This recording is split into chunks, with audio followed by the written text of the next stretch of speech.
Nós estamos nessa série de mensagem Conquistando os Sonhos de Deus. Eu julgo necessário, meus irmãos, nós começarmos com Jeremias capítulo 29, 11. E explico por que eu quero ler esse texto. Ele é muito conhecido. Tem pessoas que Deus quer dar esse texto, que Deus está entregando esta mensagem. Jeremias 29, 11 diz: porque sou eu que conheço os planos que tenho para vocês, diz o Senhor, planos de fazê-los prosperar e não de lhes causar dano, plano de dar-lhes esperança e um futuro. Deus está dizendo: eu sei o que eu tenho para você. Eu sei o que eu tenho para você. Acredita, filho, acredita, filha. Eu tenho planos. Cuidado para você não confundir os meus planos com os atalhos do mal. Os meus planos é de prosperidade, os atalhos é para causar mal. Os meus planos vai dar a você sempre a esperança, mesmo cercado do caos, da negatividade, das lutas, das dificuldades. Você vai ter lá dentro a certeza que você está no trajeto correto, que você está no caminho correto, e por isso você não vai perder a perspectiva do futuro. Deus tem planos para cada um de nós. Deus tem sonhos maravilhosos para cada um de nós. Por favor, abra o seu coração para escutar o que Deus quer revelar. E a promessa dele é muito clara. Em Abacuque, capítulo 1, versículo 5, está escrito: pois nos dias de vocês eu farei algo que não creriam se lhes fosse contado. Deus está dizendo: é por isso que eu não dou muitos detalhes daquilo que eu estou fazendo na sua vida, porque você teria dificuldade de crer, de tão estupendo, de tão glorioso que seria. Para nós conquistarmos o sonho de Deus, nós precisamos construir a nossa própria experiência com Deus. Nós temos que escrever as nossas histórias de fé. Deus quer que nós vivenciamos no particular, de cada dia, momento a momento, essa história acontecendo, o poder dele se manifestando de forma pessoal na nossa vida. E é por isso que nós temos que nos aproximar dele. Ele se aproxima de nós, mas nós também temos que correr na direção dele, sabendo que já fomos aceitos por ele, através da cruz de Cristo, do sangue derramado, do sacrifício perfeito. Nós temos então que escrever as nossas experiências com ele, nossas histórias de fé. Em segundo lugar, nós vimos que para conquistarmos o sonho de Deus, nós temos que acreditar nas promessas e duvidar das circunstâncias, porque a incredulidade, ela vai lutar para que a gente duvide das promessas de Deus, e nós não podemos esquecer que um dos papéis principal do diabo é perverter os valores. Ele luta para que nós invertamos as ordens das coisas. Ele é especialista de roubar o nosso foco, de tirar os nossos olhos dos valores celestiais, das garantias divinas. A incredulidade, ela que é a voz do diabo. Quando eu falo em incredulidade, eu estou me referindo à voz do diabo. Ela lutará para que, ao invés de duvidarmos das circunstâncias, nós passemos a duvidar das promessas divinas. Qual é o nosso papel nisso? É o nosso trabalho manter a nossa postura de acreditar nas promessas e duvidar das circunstâncias. Nós precisamos escolher viver pela fé. Nós temos a força de Deus agindo em nós. Josué, no capítulo 1, no versículo 9, Deus dizendo: não fui eu que lhe ordenei, seja forte e corajoso, não se apavore, nem se desanime, pois o Senhor, o seu Deus, estará com você por onde você andar. Eu quero repetir esse texto, porque esse texto tem que causar impacto no seu coração.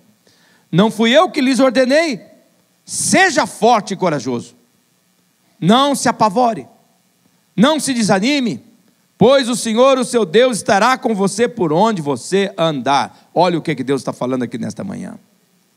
Se nós lermos, meus irmãos, os últimos capítulos de Deuteronômio, nós veremos que Josué, ele deve ter ficado com frio na barriga, ele deve ter tido dor de barriga, literalmente, quando Deus anunciou que ele seria o substituto de Moisés, e que ele levaria o povo de Deus à terra prometida. Josué, ele ficou com medo, tanto que é verdade que Deus repete as palavras desse texto lido que nós terminamos de ler agora, muitas vezes, para Josué. Eu tive acompanhando essa leitura e vendo esse contexto todo, mas era muitas vezes, talvez umas 7 ou 8 vezes, Deus repetindo para Josué a mesma coisa. Josué precisava saber que o sonho era de Deus, mas ele iria conquistar os sonhos. Aqui eu vou falar uma coisa: entre a promessa e a conquista tem um caminho que nós temos que andar. Quero repetir isso daqui, por favor, e escute isso. Entre a promessa e a conquista existe um caminho, um trajeto que nós temos que andar. Temos que andar. Josué precisava saber que o sonho era de Deus, que a promessa era de Deus, mas era para ele conquistar o sonho. E eu espero que você esteja percebendo a mensagem. O sonho de Deus é dele, mas é o nosso dever conquistar esse sonho diariamente. Mas o que fazer para conquistar os sonhos de Deus? Para conquistar os sonhos de Deus, nós precisamos de coragem para não temer o desconhecido. Algo que nós não podemos esquecer é que os planos de Deus são além da nossa compreensão. É além da nossa compreensão. E por nós não compreendermos esses sonhos, esses planos de Deus, muitas vezes vai surgir em nós o medo pelo desconhecido. O medo pelo desconhecido vai bater a nossa porta. Nós lemos um texto muito importante, que era o texto de Isaías, no capítulo 55, no versículo 6, onde Deus nos convida a buscá-lo, enquanto Ele está por perto. E logo na sequência desse texto, Deus faz um convite. Desse texto que Ele faz um convite, logo em seguida Ele faz uma alerta, a mim e a você, como nós podemos constatar no versículo 8 e no versículo 9. Nele está escrito: pois os meus pensamentos não são os pensamentos de vocês, nem os seus caminhos são os meus caminhos, declara o Senhor. Olha para esse texto. Veja que devido à mente de Deus ser maior do que a nossa, os sonhos de Deus extrapolam a compreensão do nosso raciocínio, porque os pensamentos deles são diferentes do nosso. Agora veja o versículo 9, leia comigo o versículo 9. Assim como os céus são mais altos do que a terra, também os meus caminhos são mais altos do que os seus caminhos, e os meus pensamentos mais altos do que os seus pensamentos. Qual é a advertência que Deus faz aqui? Ele diz assim: olha, os meus planos não pode lhe parecer estranho para você. Tem coisa que eu vou fazer na sua vida que você vai ficar achando estranho. Pode acontecer que você não vai entender o que eu estou fazendo. O meu plano pode dar em você uma sensação de desconhecido, de coisa diferente. E o desconhecido pode tirar você da zona de segurança. E por tirar você da zona de segurança, você vai sentir medo. Você vai se sentir desconfortável nesse ambiente novo que eu estou te levando. Para que você, então, de fato, conquiste os meus sonhos, você vai ter que ter coragem para não temer o desconhecido. E nesse caso, eu devo lembrar a cada um de nós o que é coragem. O que é coragem? Coragem não é não sentir medo. Coragem é fazer o que é preciso, apesar do medo. Eu me lembro que, muito menino, morava em Astorga. Lá em Astorga tem uma igreja e tinha um relógio, e esse relógio batia de hora em hora. Então o sino tocava, 1 hora, tam, 2 horas, tam, tam, 3 horas, tam, tam, tam. E eu me lembro que tinha um menino de 10 anos. Eu me dirigia por esse relógio, especialmente no sábado. Eu trabalhava na feira, era feirante, tinha um carrinho, e eu ia na casa de uma senhora, e ela trabalhava com verduras, e eu enchia aquele carrinho, e eu ia para a feira vender. Eu era muito medroso, mas minha mãe me ensinou que eu deveria sair na porta da casa, recitar o Salmo 23, verso 1. O Senhor é meu pastor e nada me faltará. E ela disse: recita o Salmo e vai. Agora, menino de 10 anos. Eu tinha que andar umas 3 quadras, talvez perto de 1000 metros, no escuro, medroso do jeito que eu era. Irmãos, e eu ia. Eu repetia o Salmo, e eu andava 3 passos assim, eu andava assim, ó. Olhando para todo lado. Eu acho que se um cachorro aparecesse ali, eu saía gritando. Mas eu ia. Eu estava com medo, mas eu ia. Esse é o momento de cura. Coragem não é você não sentir medo. Coragem é você fazer o que precisa ser feito. Deixa o Espírito Santo ministrar isso no seu coração hoje aqui. Coragem não é não sentir medo. Coragem é fazer o que precisa ser feito. Por anos eu fiz aquilo. Eu não perdi meu medo, mas eu ganhei coragem. E é isso que Deus está querendo fazer aqui. Quando Deus chama Josué para ocupar o lugar de Moisés, Ele deixou claro que Josué não deveria temer. Isso significa que o medo seria algo que ele deveria batalhar contra diariamente. Porque se é uma coisa que a gente vence, não tem mais medo, acabou. Não, diz, não, você não deve temer, não tenha medo, não tenha medo. Significa que a cada dia, cada momento, cada situação ia brotar medo. Josué tinha que escolher a coragem. Olha o verso 9, veja mais uma vez. Não fui eu que lhe ordenei, seja forte e corajoso. Olha essa frase, seja forte e corajoso. Veja, irmãos, no texto, que Deus relembra Josué. Lembra o que eu lhe ordenei, Josué? Olha como é que Deus faz com Josué. Deus diz, Josué, essa tarefa sua vai exigir coragem. Olha Deus falando aqui nesta manhã. Eu estou levando você para pensamentos mais altos, Josué. Eu estou te levando para caminhos além da sua compreensão, Josué. Deus está falando, você vai precisar de coragem para lutar contra o medo. Por quê, Josué? O medo é a ação paralisadora da incredulidade. O medo é aquela ação do mal de nos paralisar, neutralizar, para atrapalhar a nossa conquista. Eu luto, irmãos, contra o medo todos os dias. Eu luto contra o medo de errar. Eu luto contra o medo de fracassar. Eu luto contra o medo de perder as pessoas que eu amo. Eu luto contra o medo de ficar preso a uma cama de enfermidade. Eu luto contra o medo de partindo na direção do desconhecido. As pessoas dizem, o senhor está bem, o senhor está bem. Não é uma questão de estar bem. A questão é que eu estou indo para a ribanceira. Agora, todos os dias me seguirão pelanca e flacidez, cabelos brancos e rugas. Estou bem, mas eu estou perdendo a perspectiva. Se a minha perspectiva fosse só deste mundo. Mas, meus irmãos, eu estou caminhando para a eternidade. E comigo vocês estão indo juntos. E logo, esse corpo nosso limitado vai ser transformado por um corpo glorificado. Então, Deus pede coragem para não temer o desconhecido. Olha aqui. Só conquista os sonhos de Deus quem vive uma vida sem o domínio do medo. E viver sem medo não é igual a nunca ter medo. Viver sem medo não é igual a nunca ter medo. É bom ter medo de vez em quando. O medo também é um grande professor. O que não é bom é permitir que o medo dite as nossas escolhas. É permitir que o medo nos limite. E aqui nesta manhã, o poder de Jesus está curando pessoas disso. Viver sem medo significa enfrentá-lo, tomar medidas, recusar-se a deixar que ele molde, que ele define a sua vida, que ele define as suas decisões.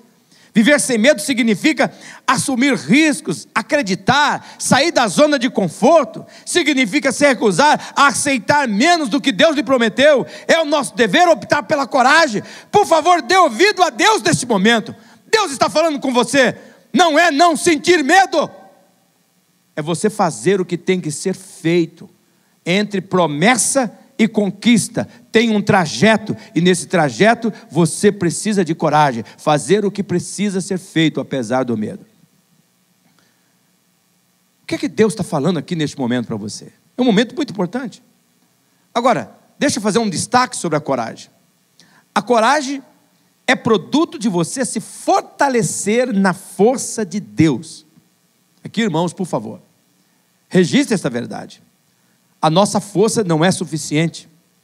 A Bíblia, no Salmo 44, no versículo 3, afirma que a nossa vitória, ela não é conquistada pela nossa espada, nem pela nossa força, a força do nosso braço, mas como diz o Salmo 44, a nossa vitória é conquistada pela mão de Deus, pelo braço de Deus, pela luz do rosto de Deus, da presença do rosto de Deus, da presença de Deus conosco, do amor de Deus conosco.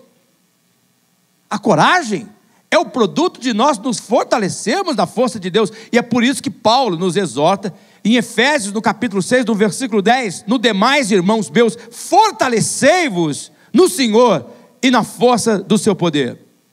Fortalecei-vos no Senhor e na força do seu poder. O que Deus está falando aqui, irmãos? Ele está nos mostrando claramente que essa é uma ação minha. A cada dia eu preciso levantar o braço direito que representa a minha força, e eu preciso declarar: eu tenho a força de Deus em mim. Vocês não sabem o poder que tem um gesto declaratório. Quando você declara a palavra de Deus, você não está brincando de He-Man, você está declarando o poder que Deus colocou sobre você. É por isso que você tem que se fortalecer desta força. É por isso que a palavra, a oração, a devocional, a devoção vai dar essa força. Eu tenho a força de Deus em mim. Com isso nós estamos declarando o quê? Que não é por força, nem por violência que eu vou lutar, mas eu estou lutando pela força do Espírito Santo, do Deus vencedor, do Senhor dos Exércitos. Essa força que nós vivenciamos, que o Espírito Santo colocou dentro de nós. Colocou dentro de nós. Lembre-se, você tem que crer que a força de Deus já está em você. Se você tem Jesus, você foi capacitado. Se você tem Jesus, você já foi provisionado. Nada lhe falta. Não é sentimento que nós carecemos, é de fé. E Deus está gritando: creia! Eu lhe dei a minha força. Fortaleça-se nela. Agora, tem um destaque aqui também importante sobre essa questão da força, irmãos, para nós não temermos o desconhecido. A força de Deus opera em nosso esforço. Muito importante esse detalhezinho aqui. A força de Deus opera em nosso esforço.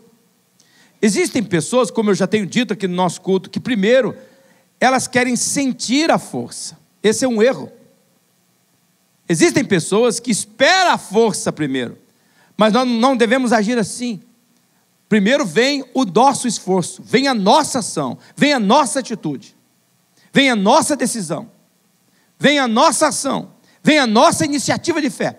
Qual é a iniciativa de fé nessa semana que você deu na direção dos sonhos que Deus quer que você conquiste?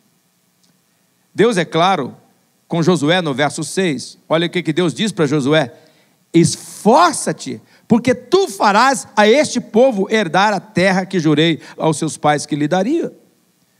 Veja, Deus não diz para Josué: você vai sentir a minha força. Olha claramente esse texto, meus irmãos. O que é que Deus diz para Josué? O que é que Deus diz? O que é que Deus diz? O que é que Deus diz? Digam vocês. Deus diz: esforça-te. Veja que Deus disse a Josué que daria aquela terra a ele e ao seu povo. Mas veja agora, Deus diz: esforça, porque tu darás a este povo a terra que jurei dar. Em outras palavras, Josué precisava se esforçar, pois a força de Deus iria agir na vida dele, para que os sonhos de Deus se tornassem uma realidade na vida dele, através da força, do esforço de Josué. A força de Deus, ela opera no nosso esforço. Vamos dizer juntos? A força de Deus, ela opera no nosso esforço. Então, se você fica aí, sentado debaixo de uma árvore, quando é que eu vou ter isso? Quando é que eu vou ter aquilo outro? Se você não vai para viver a vida, se você não caminha para o caminho, lembra? Tem a promessa e tem um trajeto até a conquista. Deus quer que você se esforce nesse trajeto. Deus opera, a força de Deus vai operar no teu esforço. Então você é um pedreiro. Como é que o poder de Deus vai aperfeiçoar na sua vida? Não é você sendo um pedreiro meia boca. Você faz quantos metros de parede? Eu não sei quantos metros, mas vou chutar 15 metros por dia. Bota esforço nisso. Você é um vendedor, trabalha de empregado. Que hora que abre a loja lá? 7 horas? Você chega às 7h05? Bote esforço nisso. Chegue 15 minutos mais cedo. Me lembro quando, no ano de 76, antes de ir para o seminário, eu trabalhava de vendedor. E eu percebia que o meu patrão chegava 20 minutos antes, 15 minutos antes. Eu estudei o comportamento do meu patrão. Fiquei observando ele. Tentei chegar a 10 minutos, ele já estava lá. 15 minutos, ele já estava lá. 20 minutos, aí ele não estava lá. O que eu fazia? Eu sentava na beirada da porta. Quando ele chegava, eu corria, pegava a chave da loja, eu abria a porta.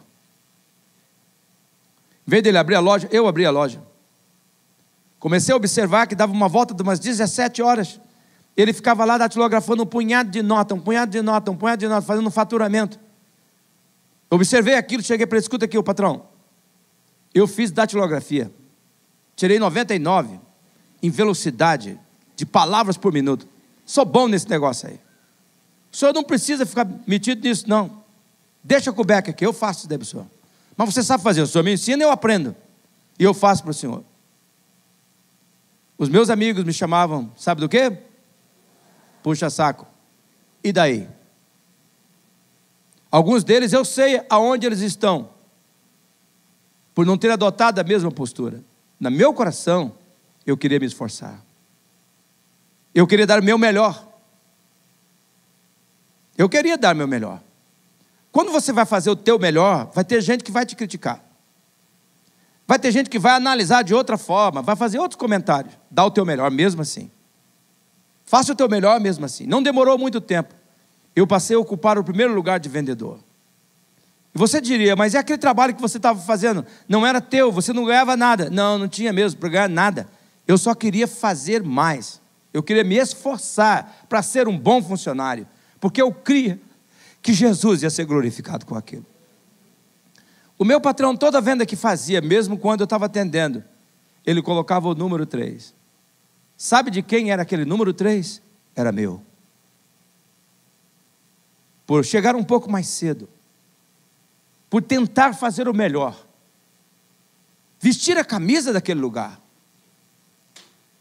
Olha, você quer que Deus abençoe sua vida, você quer conquistar o sonho de Deus.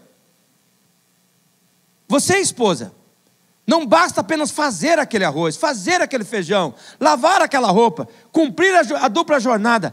Dê o seu melhor, se esforce. Sabe por quê? A força de Deus opera no esforço humano. Eu sei que você, como mãe, como pai, você vai fazer coisas que os teus filhos, eles nunca vão aceitar, ou vão demorar para aceitar que você fez aquilo por amor. Não tem importância, faça mesmo assim, porque o poder de Deus opera no teu esforço. Deus vai honrar isso. E olha, isso é tão verdade, meus irmãos, que Paulo registrou em Colossenses capítulo 1, no versículo 29, leia comigo em voz alta: para isso eu me esforço, lutando conforme a sua força, que atua poderosamente em mim. Você não sente a força, você se esforça, crendo que a força está ali. E quando você esforça, lutando conforme a força de Deus e não a sua, que quer dizer, indo além do seu esforço, a força de Deus opera com aquilo que você não tem. É por isso que nós estamos aqui neste lugar.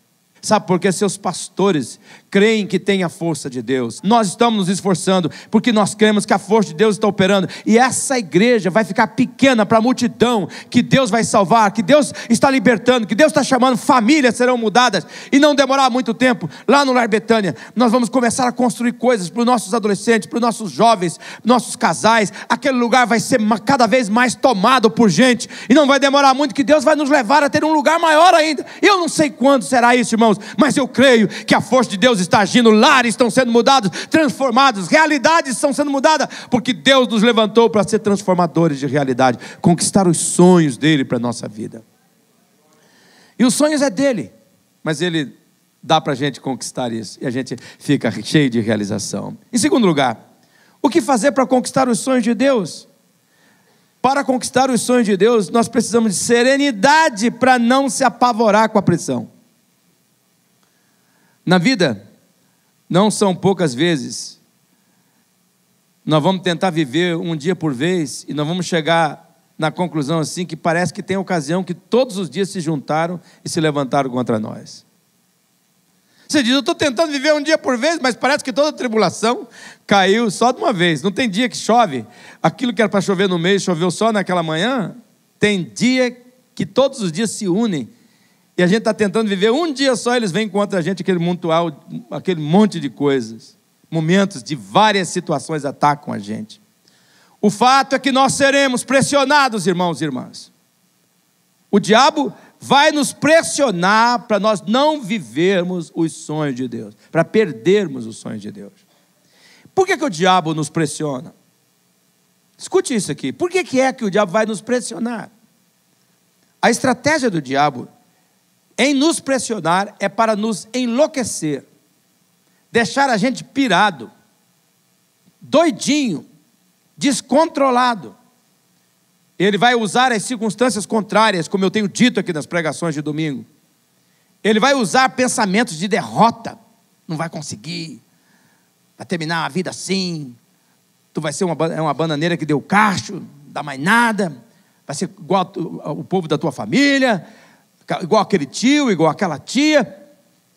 Ele usará pensamentos de derrota, mas ele usará também imagem de destruição, quadros de caos dentro de você, e ele agirá no nosso entorno, nos pressionando para nós ficarmos desequilibrados. A palavra desequilibrado, literalmente em pânico. Deus, sabendo disso, por isso que ele afirma para Josué, no texto que nós estamos estudando, ele diz para Josué, não fui eu que lhe ordenei, seja forte e corajoso e não se apavore. Olha essa frase, não se apavore, não se apavore, não se apavore. Há pessoas apavoradas aqui neste culto, há pessoas desequilibradas aqui neste culto, há pessoas em pânico aqui nesse culto. Se nós olharmos para o contexto de Josué, nós podemos claramente observar que ele tinha razão de sobra para viver pressionado, portanto apavorado. Ele tinha uma multidão para conduzir. Você já pensou nas necessidades daquela multidão no deserto? Onde arrumar água, e arrumar banheiro para os meninos, e arrumar banheiro para as mulheres, e comida. Podemos dizer que a pressão era os ossos do ofício de José. Vamos parar um pouquinho aqui. Ossos do ofício. Tem coisas que acontecem na nossa vida que é em decorrência da vida que nós temos.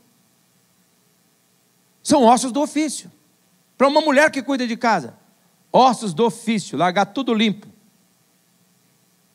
E a desgraça da molecada, talvez tem pessoas que ficam chocadas com a palavra desgraça, então como a palavra desgraça não tem o mesmo sentido para mim, para muita gente, então eu vou trocar a palavra desgraça para tristeza, que é isso que para mim tem. E para tristeza, a molecada. E não bastasse a molecada, tem aquele sujeito que chega no final do dia, suado, fedorento do trabalho e ainda quer deitar no sofá. Lembra, né? Ossos do ofício. Um pedreiro, o que é ossos do ofício? Um reboco, talvez ficar ondulado. A parede talvez precisa ser corrigida. O acabamento não ficar bom. E o dono fala assim, não gostei desse acabamento. Você não pode levar para o pessoal isso. É ossos do ofício. Um médico. Você já chegou no hospital, o médico dizendo, gente, eu estou em pânico. Eu vou morrer desse jeito. Tem muito doente aqui nesse hospital. Pelo amor de Deus, leva embora. Todo mundo sai daqui. Ué, hospital tem que ter o quê? Doente, gente. Não pode entrar em pânico. Ossos do ofício. Vocês estão entendendo o que eu estou falando? Então, quando Deus diz para ele não se apavorar, era o mesmo que afirmar, mantenha a sua serenidade, Josué, porque no teu ofício, você vai ter uns ossos que vai dar trabalho. Você vai ter que manter a serenidade, você vai ter que manter a calma, você não pode perder a capacidade de pensar. Deus está falando para Josué, não se apavore, controle-se, tenha calma.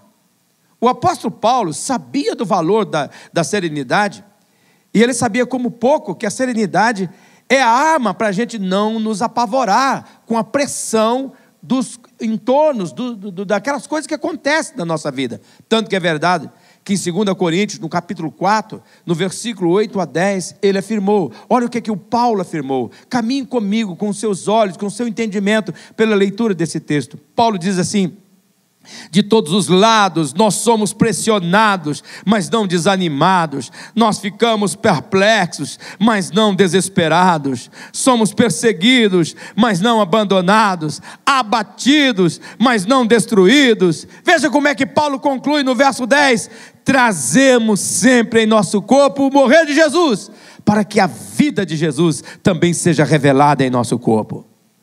Dá uma olhadinha para essa vida deste homem de fé, para esse homem que estava vivendo, conquistando o sonho de Deus. Paulo, nesse texto, aponta para a necessidade da serenidade do raciocínio. Veja que Paulo reconhece: tem pressão. Ele diz: tem perplexidade, tem abatimentos, tem momento que a gente se abate, tem momento que a gente fica: o que é isso? Perplexo. Tem esses momentos.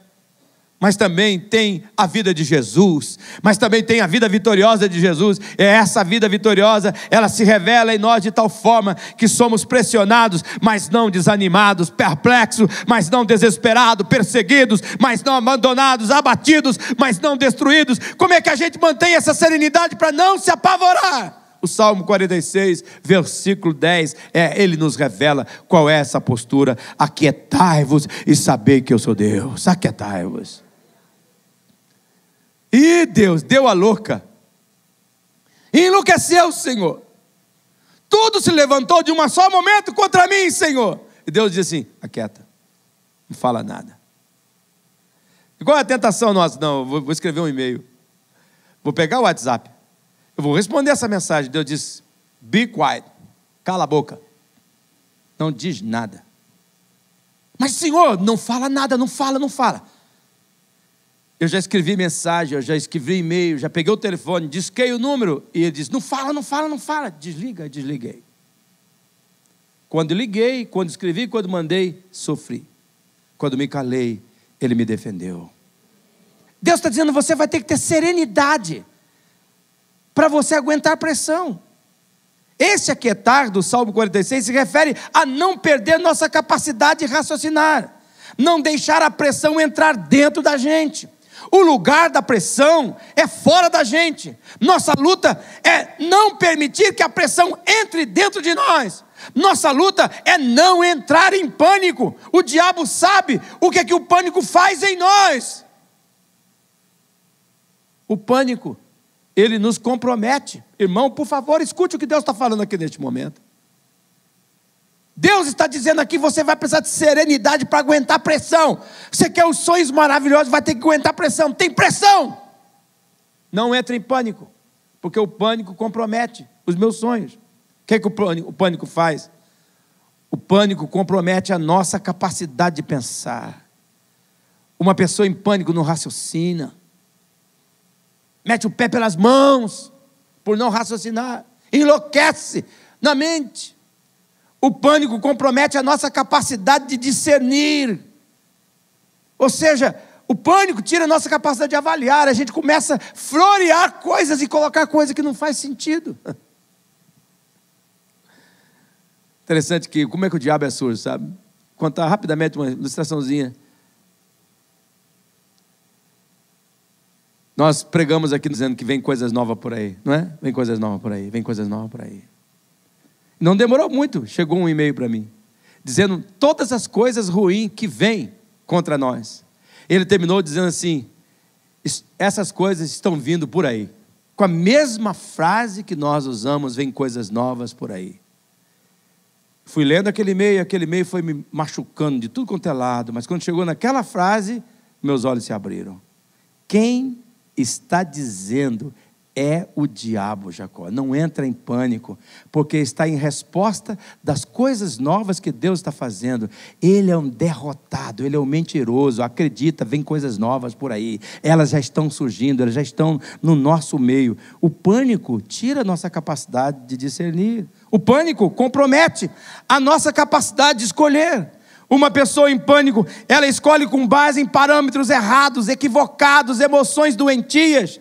Visão estragada pela incredulidade, abre o teu olho. O pânico compromete a nossa capacidade de comunicar, porque uma pessoa em pânico não segue uma linha de pensamento na sua comunicação, ela é confusa e ela se comunica de forma errada, e por isso o pânico enlouquece essa pessoa na hora que ela tem que falar coisas, e ao invés de resolver a fala dela, prejudica. Por isso Deus fala: cala a boca, quieta-te, fica quieto. Você busque serenidade, não se apavore, não tenha pressa em tomar as escolhas, faça com calma. O pânico compromete a nossa capacidade de agir, o pânico nos paralisa. Por isso nós temos que buscar serenidade, para não se apavorar com a pressão, para conquistar os sonhos de Deus. Irmão e irmã, em nome de Jesus, não espere da vida uma vida que o vento vai soprar favorável o tempo todo. Quando tudo estiver com o vento favorável, você diz assim: glória a Deus, Senhor, está me dando um refresco muito bom, mas estou preparado para quando vier o calor. Estou preparado quando vier a tempestade, Senhor. E eu sei em quem tenho crido. Eu sei que Ele é poderoso para guardar o meu tesouro até aquele dia final. Ó Senhor, eu já vi isso, Senhor. Eu quero conquistar os teus sonhos, ó Pai. E por isso, ó Deus, eu quero escrever histórias de fé. Eu quero escrever minhas experiências pessoais. Eu quero ter marcas, Senhor, na minha vida, das tuas mãos, do teu amor, da tua graça. E eu quero contar para as pessoas quando o Senhor falou comigo, quando eu vi tua voz, quando o Senhor me tirou daqui, me colocou para lá, quando o Senhor me orientou. Senhor, eu quero ter essas experiências, eu quero ir para isso, Senhor. E eu vou duvidar das circunstâncias, eu vou me agarrar na tua promessa, mas também já entendi que entre a promessa e a conquista tem um trajeto, Senhor. Eu vou colocar os meus pés nesse trajeto, vou sim, Senhor. Não vou ter medo do desconhecido, Senhor. Eu vou ter coragem, eu vou fazer aquilo que precisa ser feito, mesmo que o medo, Senhor, venha me assustar. Ele não precisa ter a última palavra, Ele não vai moldar a minha vida, Ele não vai definir o meu destino. É a tua promessa, Senhor. Eu estou caminhando no teu sonho, Senhor. Sim, eu vou lá, ó Deus, e eu também vou aquietar o meu coração. Em muitos momentos, Senhor, a única coisa que eu vou fazer é colocar a mão na boca, é ficar perplexo, é ver a fúria ao meu redor. Mas, ó Senhor, eu sei que a pressão de fora não pode entrar dentro de mim, porque dentro de mim está o poder do teu Espírito Santo, e nele está a força de Jesus, a força que eu preciso, e essa força opera através do meu esforço, Senhor. Eu estou abatido, mas não destruído, porque a vida de Jesus, a vida vitoriosa dentro de mim está se manifestando, me fortalecendo. Tudo posso naquele que me fortalece. Eu espero que você esteja percebendo como Deus está construindo dentro de nós algo maravilhoso, força para nós vivenciarmos essa semana de cabeça erguida, porque nós sabemos em quem nós temos crido. Por favor, feche os seus olhos neste momento. Ore comigo neste momento. Existem pessoas aqui que têm que tomar uma decisão.